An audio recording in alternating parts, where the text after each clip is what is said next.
Hello students, I am Vipin Jindal and welcome to my YouTube channel feel mathematics. जैसा कि हम लोग कर रहे थे, दो चैप्टर्स कर चुके हैं, क्वाड्रेटिक इक्वेशन और कॉम्प्लेक्स नंबर्स।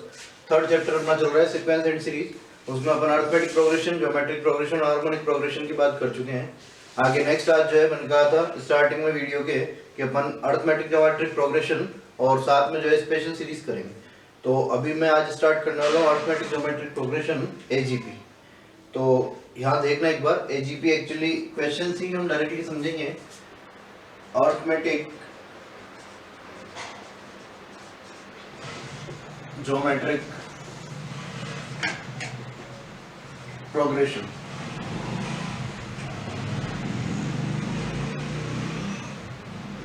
समांतर गुणोत्तर श्रेणी, और इसको बोला जाता है एजीपी। तो देखो यहाँ पे क्या होता है, एक्चुअली कोई सीक्वेंस है अपने पास, और सीक्वेंस जैसे मैं लिख रहा हूँ कि एक बार डायरेक्ट मैं एग्जांपल ही ले रहा हूँ इसका। ये इस तरह से होता है अपना कि वन अपने को ये सम फाइंड करना है, कोई क्वेश्चन है और उसमें एस अपने को फाइंड करना है, और वो इस टाइप से लिखा हुआ है।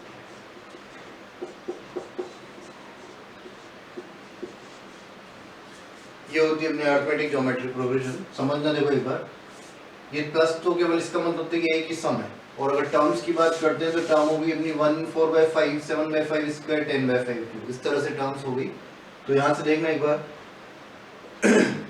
एपी और जीपी दोनों की कंबाइंड सीरीज का नाम होता है एजीपी। जैसे यहाँ पे एपी भी बन रही है और जीपी भी बन रही है। वो कैसे बन रही है देखो, 1 3 4 3 7 और 3 10। तो ये तो हो गई अपनी 3 का डिफरेंस चल रहा है, तो ये तो अरिथमेटिक प्रोग्रेशन है। 1 × 1/5 × 1/5 × 1/5, ये हो गया अपनी ज्योमेट्रिक प्रोग्रेशन। दोनों को कंबाइन किया तो उसका नाम होता है एजीपी। अब देखो ये तो रहा अपना क्वेश्चन में, और अगर अपन बात करते हैं कि मैं ऐसे समझे अगर अपन इसको, तो ऐसे भी तुम समझ सकते हो कि एपी की कैसे लिखते हैं अपन terms, a + d a + 2d a + n - 1 × d, इस तरह से लिखते हैं।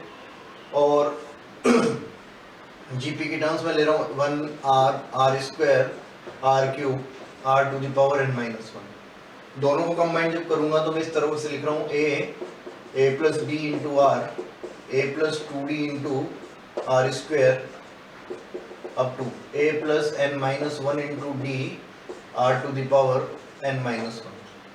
तो देखो यहाँ से क्या हो सकता है कि अपन ये कह सकते हैं कि अगर मुझे एजीपी के nth टर्म का फॉर्मूला चाहिए, तो एजीपी की nth टर्म जो है हम इस फॉर्मूले से फाइंड कर सकते हैं। एपी की nth टर्म तो जाएगी a + n - 1 × d × r⁴n - 1। तो मैं क्या कर रहा हूँ देखो, यहाँ से अपने को अपन यहाँ से इस कैटेगरी से, एजीपी वाली कैटेगरी से, अभी तक इंडिया में पूछा गया है और आगे भी पूछ सकते हैं क्वेश्चन कभी भी, और अपने एयरफोर्स नेवी के लिए भी इम्पोर्टेंट है। तो यहाँ से क्या होता है, ये नहीं पूछा जाता है ना, तो सम ऑफ n टर्म्स की बात होती है इसमें से, और इसके भी बहुत कम चांसेज होते हैं कि अपने से पूछा गया कि एजीपी का nth टर्म फाइंड करो। फाइंड भी करा गया तो ये नोट कर सकते हो तुम, अगर करवाते हैं तो टीएन जो है मैं यहाँ से लिख सकता हूँ, nth term of AGP will be equal to a + n - 1 × d to the power नहीं इंटू मल्टीप्लाई r⁴n - 1, फिर n टर्म होगी। अब जो यहाँ पे जो बात चल रही है, मैंने क्या कहा है कि सम ऑफ n टर्म्स का पूछना बहुत वो है, मतलब नहीं पूछते हैं। तो एसएन का भी एक फॉर्मूला होता है बहुत लंबा चौड़ा, बट अपने को ध्यान रखना है यहाँ जो एसएन है वो एसएन ना होगी, मैं उसको कह सकता हूँ एस इनफाइनाइट है, क्योंकि अपने को कहाँ तक चलना है, इनफाइनाइट टर्म्स तक का सम अपने को करना है। तो आगे से इसका एक तो अप्रोच होता है जिसमें तुम्हें कोई भी फॉर्मूले की जरूरत नहीं पड़ेगी, बट वो एक लेंथी अप्रोच, वो मैं भी बताऊंगा सेकेंडली। पहले इसको अपन जिस तरह से अपने को करना है आगे, इसके लिए हमें क्या करना है, एस इनफाइनाइट का एक फॉर्मूला याद रखना है, और वो फॉर्मूला होता है a/1 - r plus dr/1 - r whole square. ये एक फॉर्मूला है sum of infinite terms of AGP का, where a is first term, जो भी फर्स्ट टर्म होगी एपी जीपी दोनों की सेम होगी, r is common ratio GP वाला, d is common difference AP वाला। तो अपन यहाँ से देख सकते हैं, देखो इसमें फर्स्ट टर्म तो 1 है, कॉमन रेशियो 1/5 है, कॉमन डिफरेंस d जो है वो 3 का चल रहा है एपी में। वो केवल इंडिविजुअल देखना है, इंडिविजुअली एपी में देखेंगे और इंडिविजुअली जीपी में देखेंगे। तो देखो यहाँ से अगर मैं इसकी वैल्यू फाइंड करता हूँ, तो S infinite will be equal to a की जगह हो गया 1/1 minus common ratio is 1/5 plus d अपने को पता है ये 1 3 3 का चल रहा है इधर, तो डी हो गया अपना 3, कॉमन रेशियो हो गया अपना 1/5 divided by 1 minus 1/5 whole square, ऐसे लिख देता हूँ मैं। देखो आगे ये बनेगा अपना 4/5, 4/5 रिवर्स होगा ऊपर तो 5/4 प्लस यहाँ से 3/5 ऑलरेडी है और नीचे 4/5 का स्क्वायर यानी 16/25, तो मैं लिख सकता हूँ देखो 3/5 इंटू जो 16/25 बनेगा ऊपर रिवर्स हो जाएगा तो अपन लिख देंगे 25/16। यहाँ से 5 से 5 टाइम्स कैंसिल आउट हो जाएगा, नीचे एलसीएम ले लूँ मैं 16, फिर 5 से 5 तो कैंसिल आउट हो चुका है, 5 से 25 तो 5 टाइम्स कैंसिल आउट हो गया। यहाँ से 4 था तो 4 से 16 एलसीएम लिया है अपन ने दोनों साइड से, तो 16 एलसीएम लिया तो 4 से 4 टाइम्स यानी 4 into 5 will be equal to 20 plus इधर से 16 की जगह 16, 3 into 5 will be equal to 15, तो 20 plus 15 will be equal to 35/16। तो h इनफाइनाइट का आंसर हो जाएगा अपना 35/16। एक बार तुम यहाँ तक का पहले स्क्रीनशॉट लो और इसके बाद में अभी इसका जो सेकंड प्रोसेस है करना हमेशा हमें इस फॉर्मूले से ही है, उसको अच्छे से लर्न कर लेना। h इनफाइनाइट ही पूछते हैं, बाकी अगर बाई चांस पूछ लिया गया कि n term of AGP will be, तो ये फॉर्मूला भी तुम ध्यान रख सकते हो, इसमें कोई स्पेशलिटी नहीं है, अपने को पता है directly a plus n minus 1 into d और r to the power n minus 1, ये दोनों ही अपने को पता है। भाई जीपी में होता है r to the power n minus 1, AP में ये n टर्म होता है, दोनों को कंबाइन कर दिया तो वो n टर्म का फॉर्मूला हो जाएगा। मेनली अपने को ये ध्यान रखना है, तो इसको नोट करो, एक बार स्क्रीनशॉट लेना फिर आगे करते हैं। देखो इधर अगर मैं इसको एक मेथड है जिससे तुम्हें करना भी नहीं है, बट बाई चांस अपने को कभी कहीं बुक्स में या कहीं भी देखोगे तो समझ लेना एक बार। इसमें क्या किया जाता है कि उस मेथड से या उस प्रोसेस से क्या करते हैं अपन कि यहाँ जो भी कॉमन रेशियो चल रहा होता है, कॉमन रेशियो चल रहा है तो इसका मतलब जीपी का ही चल रहा होगा सार अनुपात, उस सार अनुपात से कॉमन रेशियो से दोनों साइड एलएचएस और आरएचएस में मल्टीप्लाई कर देते हैं। तो मल्टीप्लाई किया तो देखो कॉमन रेशियो कितना होगा 1/5, 1/5 को मैंने इससे मल्टीप्लाई किया तो ये तो बन जाएगा अपना s/5 इस तरह से, ये क्या बन गया s/5 हो गया 1/5 से मल्टीप्लाई किया तो इक्वल टू इधर भी पूरी सीरीज को 1/5 से मल्टीप्लाई करोगे, इधर 1/5 से मल्टीप्लाई करोगे तो बस अपने को क्या करना है कि सिंपलिसिटी लाने के लिए कैलकुलेशंस में मैं इस यहाँ लिखूंगा 1/5 इस जगह, फर्स्ट टर्म को 1/5 से मल्टीप्लाई किया तो 1/5, सेकंड टर्म को 1/5 से मल्टीप्लाई किया तो 4/5 square and so on, infinite तक अपने को चलना है। तो क्या करते हैं सिंपलिसिटी लाने के लिए कैलकुलेशन में मैं इसको एक टर्म आगे किसका देता हूँ, उससे फर्क कुछ पड़ेगा नहीं, बस केवल यहाँ पे इसके नीचे कुछ नहीं लिखना, 4/5 के नीचे ऐसा करने से क्या आ जाएगा 1/5, तो फिर क्या करेंगे अभी मैं आगे सब्सट्रैक्ट करने वाला हूँ, तो ये अपने को इजी पड़ता है, तो इसलिए क्या करोगे एक टर्म आगे किसका की मैं यहाँ पे लिख देता हूँ, तो एक टर्म आगे किसका की लिखा तो फर्स्ट टर्म को मल्टीप्लाई किया, यहाँ तो खाली हो गया कुछ भी नहीं, प्लस 1 को 1/5 से मल्टीप्लाई किया प्लस 4/5 को 1/5 से मल्टीप्लाई किया तो 4/5 स्क्वायर, देखो सिमेट्रिसिटी आ गई, स्क्वायर के नीचे स्क्वायर आ गया, थर्ड टर्म को मल्टीप्लाई किया 1/5 से तो ये हो गया 7/5 क्यूब, ये ऐसे चल रहा है।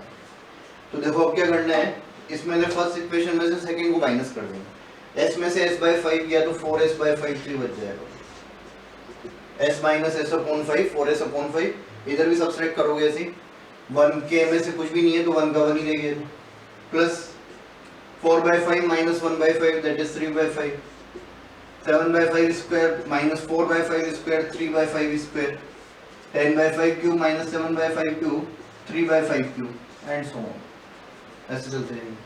अब देखना है सीधा सा दिख रहा है अपने को, अब कोई बड़ी बात नहीं है। 3 में यहाँ से कॉमन लेता हूँ अगर, तो 3 कॉमन लिया है तो क्या होगा 1/5 square 1/5 cube up to infinite, ये जीपी बन जाएगी अपनी इनफाइनाइट टर्म्स की।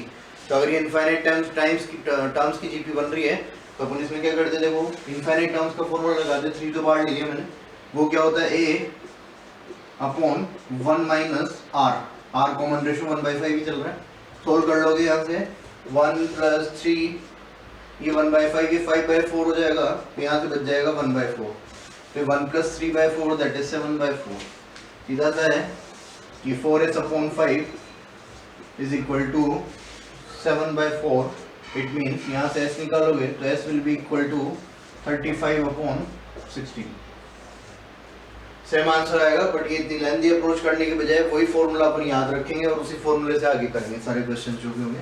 इसको एक बार स्क्रीनशॉट ले लो, मेथड के लिए तुम करना चाहो तो मेथड के लिए, तो इसके बाद देखो आगे करते हैं अपन।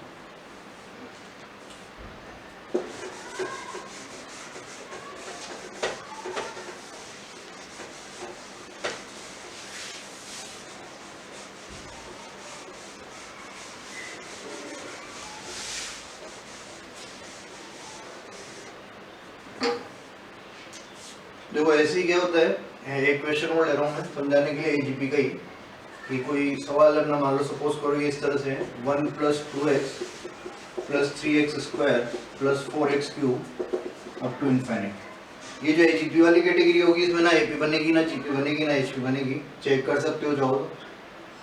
अब मुझे ये पता है कि ना एपी ना जीपी ना एचपी है और अपने को एस फाइंड करना है, एस ऑफ इनफाइनाइट टर्म्स। तो देखो यहाँ से मैं चेक करवा रहा हूँ कैसे एजीपी है। ये तो हो गया 1 2 3 4, ये तो एपी हो गई, और 1 × x × x × x ये हो गई जीपी। तो एपी और जीपी दोनों हो गए, अपने को पता चल गया कि ये जो है एजीपी है और एजीपी है। तो मुझे ये फॉर्मूला अच्छे से याद है, s infinite will be equal to a/1 - r plus dr/1 - r whole square. ये पूछा गया क्वेश्चन है एनडीए में, रिपीटेड क्वेश्चन है, वो ध्यान रखना, वापस भी पूछ सकते हो, 2 बार पहले रिपीट हो गया। तो यहाँ देखो एक बार a की जगह रख देंगे 1 माइनस कॉमन रेशो हो जाएगा x, कॉमन रेशो r हो गया x जीपी का, plus d is common difference, 1 का डिफरेंस चल रहा है तो 1 common ratio x 1 minus x whole square. LCM ले लेता हूँ नीचे 1 माइनस x होल स्क्वायर, इस तरह से इस 1 माइनस x से इसमें डिवाइड किया तो 1 माइनस x का 1 माइनस x, इधर 1 माइनस x का होल स्क्वायर से कैंसिल हो जाएगा तो ऊपर वाला x बच जाएगा, प्लस x माइनस x आपस में कैंसिल हो जाएंगे। तो फाइनली अपना आंसर हो गया 1/1 माइनस x होल स्क्वायर।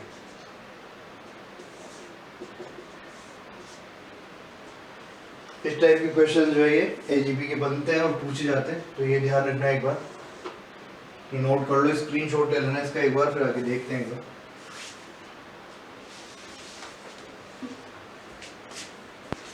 देखो आगे नेक्स्ट,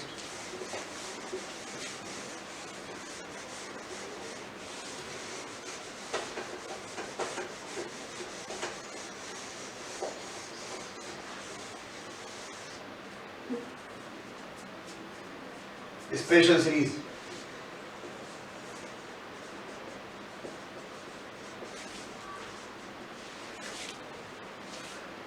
देखो स्पेशल सीरीज में अब वही बात है कि ना एपी ना जीपी ना एचपी ना एजीपी, कोई सीरीज नहीं बनेगी। तो स्पेशल सीरीज के केस में क्या होगा, देखो मैं क्वेश्चन ले रहा हूँ डायरेक्टली। एक तो ये क्वेश्चन होता है, यहाँ पे मैं तुम्हें शॉर्ट ट्रिक्स भी बता दूंगा सारी कि क्या क्या शॉर्ट ट्रिक अपने को यूज करनी है, फाइनली अपन कैसे इस क्वेश्चन को करेंगे और सीरीज को कैसे एनालाइज करना है और कैसे सॉल्यूशन निकालना है। एक तो ये सबसे पहले अगर तुमने क्वेश्चन देखा हो, इस कैटेगरी का क्वेश्चन होता था अपना 11th क्लास में, एनसीईआरटी में भी है ये 3 3 3 और अप टू n टर्म्स, ये क्वेश्चन है ना, देखना बेटा 3 33 3 3 3 एंड सो ऑन, ये चारों सीरीज नहीं बनी एपी जीपी एचपी एजीपी, इसलिए इसका नाम अपन रख दिया स्पेशल सीरीज। अब देखो इस फॉर्मेट में पहले मैं मेथड से बता रहा हूँ, फिर अपन लास्ट मिनट में जो करना है वो बता दूंगा मैं भी।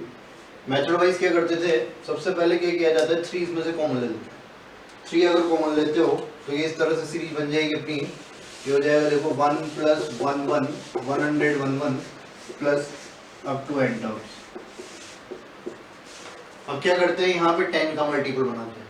10 का मल्टीपल बनाने के लिए मैं क्या कर रहा हूँ, देखो पहले 9 से मल्टीप्लाई और 9 से डिवाइड कर दो इस सीरीज को। 9 से मल्टीप्लाई 9 से डिवाइड किया तो ये हो जाएगा 3/9, यहाँ बन जाएगा 9 + 99 + 999 अप टू n टर्म्स, इस तरह से। अब मैंने क्या कहा है, यहाँ पे 10 का मल्टीपल बनाना है तो मैं 999 999 सबको जो है 10 की टर्म्स में लिख दूँ। तो 10 की टर्म्स में लिखना है तो देखो इस तरह से लिख दिया जाएगा, पहले वाला जो 9 है उसको मैं लिख रहा हूँ 10 - 1 लिख सकते हैं, आगे जो 99 होगा उसको मैं लिख देता हूँ 10² - 1 यानी 100 - 1, और अपन इसको सुविधा के लिए देखो अपने समझने के लिए आगे है, मैं इसको लिख देता हूँ 10² - 1 100 - 1। इसको लिखेंगे 1000 - 1 तो मैं इसको लिख दूँ देखो 10⁻³ - 1 अप टू n टर्म्स, ऐसे अपने को चलना है इस तरह से। अब देखो क्वेश्चन में अब कुछ भी नहीं बचा है, हमें पता चल गया। देखो ये 3/9 तो 3/9 की जगह है, और इधर -1 + -1 + -1 अप टू n टर्म्स अपन ये कर चुके हैं। सम ऑफ n एम्स में किया था। अगर इस -1 को मैं n टाइम्स ऐड करूंगा तो ये -n के बराबर हो जाएगा। -1 -1 -1 n टाइम्स ऐड किया तो ये सबसे पहले मैं लिख देता हूँ इधर साइड में -n हो गया। अब अपना बचा है 10 10 square 10 cube and so on. 10 10 square 10 cube GP बन जाएगी। r जो है ग्रेटर देन 1 है तो अपन इसमें फॉर्मूला लगा देंगे। कौन सा फॉर्मूला लगाएं? फर्स्ट टर्म हो गया अपना जीपी का a into r to the power, common ratio r कितना है 10, तो r to the power n minus 1 divided by r minus 1। r की जगह r आ जाएगा। इसको सोल्व कर लेंगे। देखो आगे इस -n को मैं इधर यहाँ लिखता हूँ।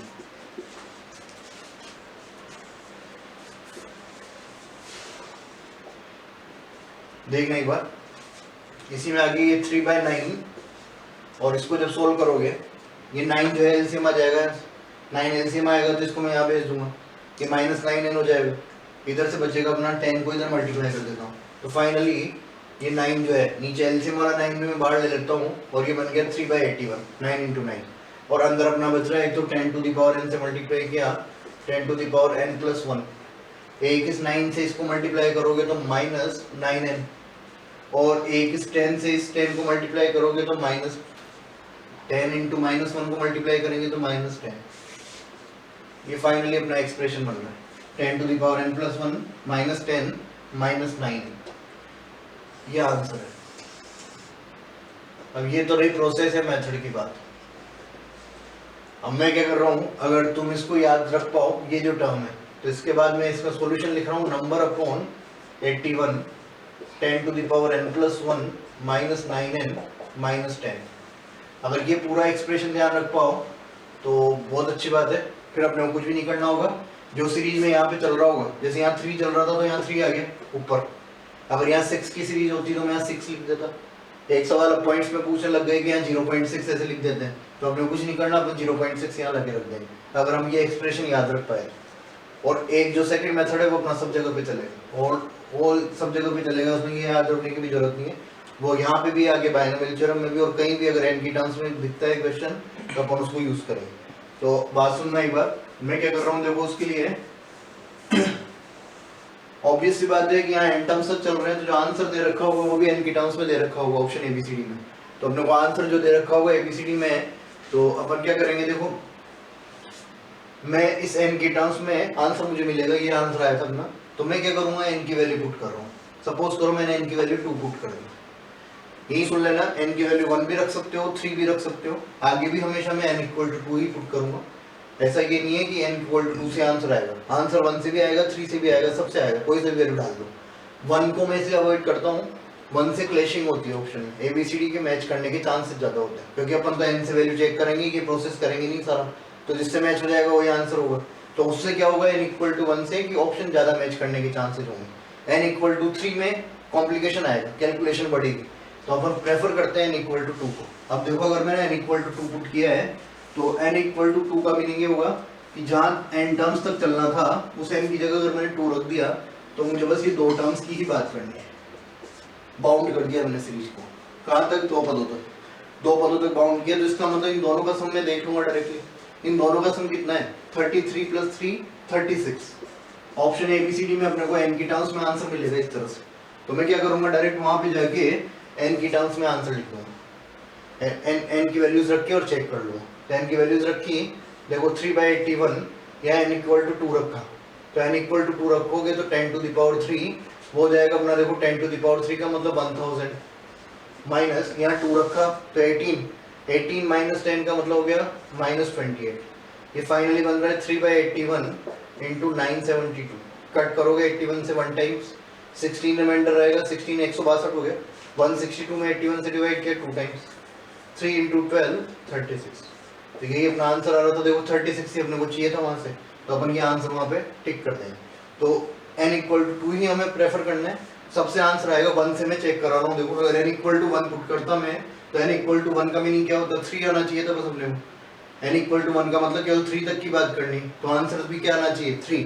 तो मैं यहाँ पे क्या करता, n = 1 पुट करता, n इक्वल टू 1 पुट करते तो 10 स्क्वायर कितना हो जाता 100, 100 minus 18, n equal to 1 put करते तो ये 18 बन जाता पूरा, 100 माइनस सॉरी 18 नहीं, तो देखो यहाँ से अगर n इक्वल टू 1 की बात करता हूँ मैं, तो n इक्वल टू 1 पुट करेंगे तो क्या होगा, केवल मेरे को एक टर्म देखनी होगी और उसका मतलब कितना होना चाहिए 3, तो n इक्वल टू 1 में यहाँ पे पुट करूँ, n इक्वल टू 1 यहाँ पुट किया तो n इक्वल टू 1 पुट किया तो ये हो गया 10 टू द पावर 2 यानी कि 100, 100 माइनस 9 माइनस 10 यानी कि 100 माइनस 19, 100 माइनस 19 हो जाएगा 81, 81 से 81 कैंसिल आउट हो जाएगा, तो क्या बची अपना 3।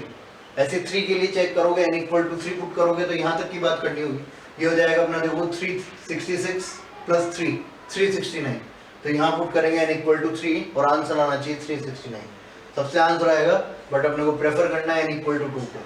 रीजन बता चुका हूँ मैं, n इक्वल टू 1 डालोगे ऑप्शन क्लैशिंग के ज़्यादा चांसेज होंगे कि ऑप्शन ए में भी वही आंसर आ रहा होगा, बी में भी वही आंसर आ रहा होगा, तो फिर अपने को ये वापस से सारी प्रोसेस करनी पड़ेगी। n इक्वल टू 3 डालोगे तो ये कॉम्प्लिकेशन बढ़ गई, यहाँ तक चलना पड़ेगा, इसलिए मैं अवॉइड कर रहा हूँ n इक्वल टू 3 को। 2 को प्रेफर इसलिए कर रहे हैं कि 2 से ऑप्शन मैच करने के चांसेस कम होंगे, मैं नहीं कह रहा नहीं करेंगे, हो सकता है 1-2% में चांस है कि ऑप्शन मैच कर जाए, और अगर ऑप्शन मैच करेंगे तो बहुत ईजी वो बात है कि मैं n इक्वल टू 3 पुट करके उस क्वेश्चन को कर लूँगा, तो मुझे ये मेथड करने की नीड नहीं होगी। देखो आगे, और इसमें सेकंड टाइप जो मैं स्पेशल सीरीज में, एक बार स्क्रीनशॉट ले लो इसका, इसके आगे देखते हैं। देखो नेक्स्ट,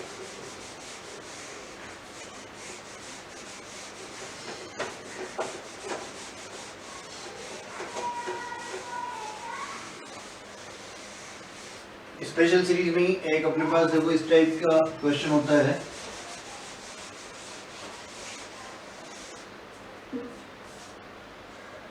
स्पेशल सीरीज में चल रहा है ना, एक क्वेश्चन ले रहा हूं मैं कि इस फॉर्मेट का क्वेश्चन पूछा जाता है, s is equal to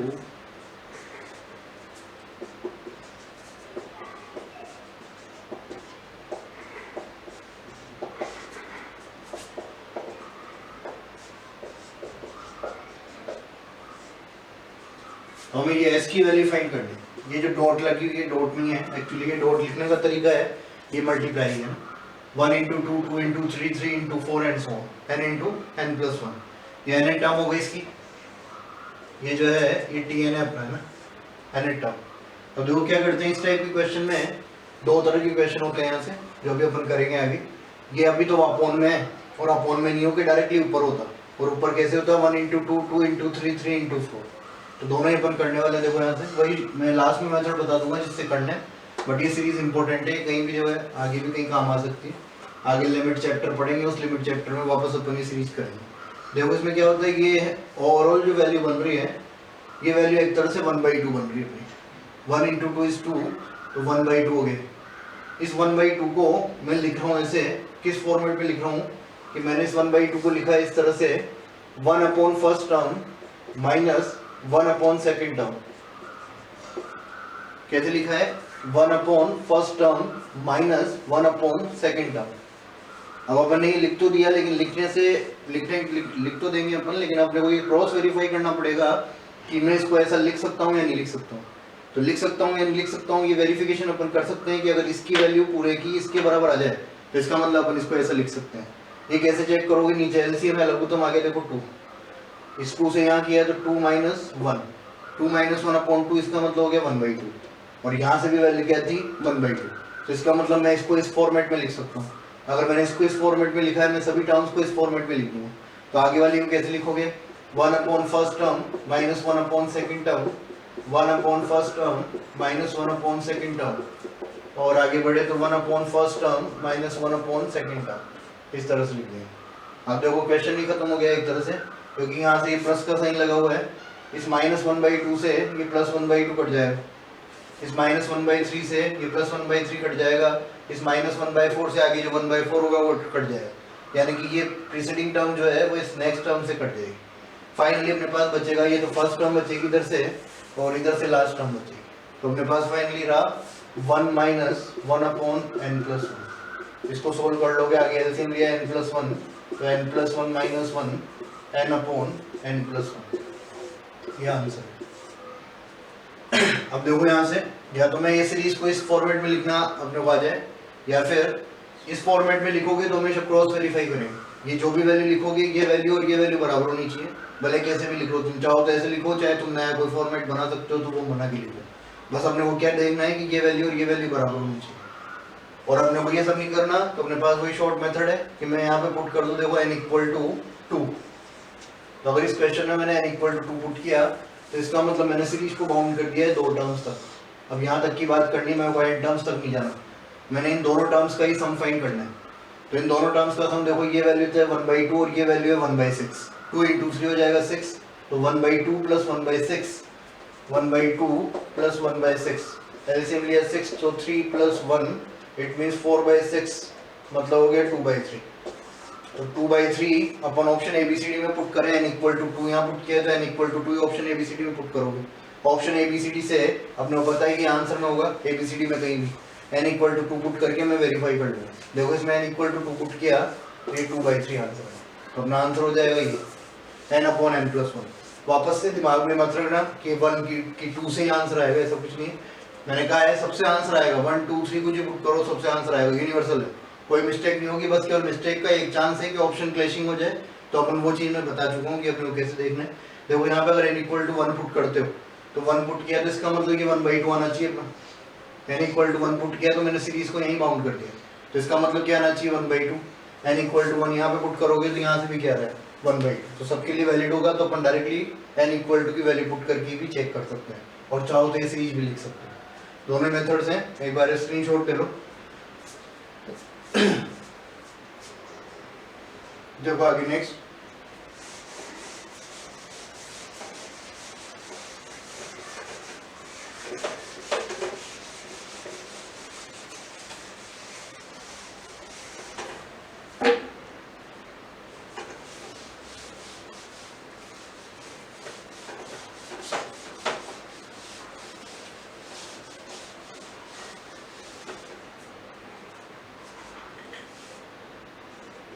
same ऐसे ही क्वेश्चन लिख रहा हूं मैं, और ये आपके पास सीरीज है अपनी 1.3, 3.5,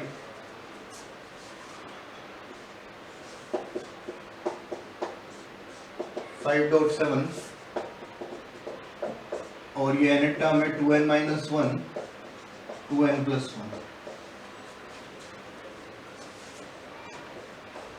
तो अपने वही s फाइंड करना है। s फाइंड करने के लिए देखो सेम आप ये वही बात करेंगे। फिर यहाँ पे मैंने क्या कहा है कि मैं इसको क्या कर दूंगा, उसी फॉर्मेट में लिख लूँ, ये अपॉन वाला फॉर्मेट है, तो 1 × 3 यानी कि 1/3 है, पूरी वैल्यू किसके बराबर है 1/3 की। तो अपन ने पहले कैसे लिखा है, सेम वैसे लिख रहा हूँ मैं, 1 फर्स्ट टर्म -1 सेकंड टर्म। अब क्या कहा है मैंने कि ये वैल्यू इसके बराबर होनी चाहिए, तो मैं क्रॉस वेरीफाई करने के लिए मैंने एलसीएम लिया 3, इस 1 से 3 में डिवाइड किया तो 3 - 1, यानी कि ये जो वैल्यू आ रही है ये वैल्यू है अपनी 2/3। अब देखना यहाँ से ध्यान देने की बात ये है, ये वैल्यू आनी चाहिए थी 1/3, लेकिन अपन ने इसको ऐसा लिखा तो वैल्यू किसके बराबर आ रही है 2/3 की। तो मैं क्या करूँ, इसको ऐसे लिखने की बजाय मैं इसमें ही 1/2 से मल्टीप्लाई करूँ। क्या करते हैं, ये मैंने ऐसे लिखा और उसके बाद इसको 1/2 से मल्टीप्लाई कर दिया, तो 1/2 से मल्टीप्लाई करोगे तो 2 से 2 कट जाएगा, यानी फाइनली ये जो पूरी वैल्यू है वो इसके बराबर है। तो मैं क्या करूँगा, यही चीज़ सबके साथ करूँगा, 1/2 यहाँ क्या लिख दूंगा 1/3 - 1/5। सब में चेक करना, वही 2 का फैक्टर जो है एक्स्ट्रा आएगा यहाँ पे मल्टीप्लाई में, तो अपन 2 से क्या कर रहे हैं एक तरह से डिवाइड, ताकि वो दोनों वैल्यूज क्या हो जाए इक्वल। आगे इसको लिख दो, देखो 1/2 और यहाँ लिख दिया 1/5 - 1/7 एंड सो ऑन। तो लास्ट वाली अनेट टर्म होगी, इसमें भी लिख देंगे 1/2, 1/2n-1 - 1/2n+1। तो अब अपना काम हो गया। देखो 1/2 को मैं थ्रू आउट बाहर निकाल देता हूँ यहाँ से 1/2 अगर थ्रू आउट बाहर लेते हो तो सीरीज वापस से वही बन जाएगी अपनी। क्या लिखते हैं देखो इसको, 1 - 1/3 plus 1/3 - 1/5 plus 1/5 - 1/7 and 1/2n - 1 - 1/2n+1, इस तरह से लिख देते। तो अब क्या होगा, देखो ये रिवर्स ऑर्डर में है, वही ये पीछे से पहले जैसे कट किया था वैसे कट होते जाएंगे टर्म्स, हर टर्म जो है इसकी नेक्स्ट टर्म से कैंसिल हो रही है। तो वही फर्स्ट टर्म तो इधर से बचेगी और लास्ट टर्म इधर से बचेगी, ये वाली। तो अपन लिख देते हैं, देखो यहाँ से 1/2 ये 1/1 माइनस ये लास्ट टर्म बचेगी, तो ये हो गया 1/2n + 1। फाइनली देखो यहाँ से एलसीएम ले लें अपन, तो एलसीएम लोगे तो नीचे तो हो गया 2n + 1 और इधर 1/2 आगे मल्टीप्लाई में, यहाँ पे आ जाएगा 2n + 1, ये रह गया -1, +1 से -1 कैंसिल आउट हो जाएगा, यहाँ बचेगा 2n, ये जो 2n बचा हुआ है इस 2 से ये 2 कैंसिल हो गया, फाइनली अपना आ गया n/2n + 1, ये आंसर होगा। अब देखो अगर वही शॉर्ट ट्रिक से करते हैं, शॉर्ट मेथड से करते हैं अपन, तो मैं क्या करूँगा यहाँ पे n = 2 पुट कर दूंगा, n = 2 पुट किया तो इसका मतलब मैंने सीरीज को यहाँ तक बाउंड कर दिया इस जगह, तो अगर मैं यहाँ बाउंड कर रहा हूँ तो इसका मतलब इन दोनों का सम करके देख लें, इन दोनों का सम करोगे तो 1/3 + 1/15, 15 एलसीएम लिया तो 5 + 1 6/15, 3 से कट करोगे तो 2/5, तो ऑप्शन एबीसीडी में n = 2 पुट करोगे तो 2/5 आना चाहिए, यहाँ n = 2 पुट किया तो ये हो गया अपना 2 और यहाँ 2 पुट किया तो ये हो गया 4 + 1 दैट इज 2/5, तो ये आंसर हो जाएगा। तो अपन n = 2 पुट करके भी क्वेश्चन को कर सकते हैं। एक बार स्क्रीनशॉट ले लो इसका।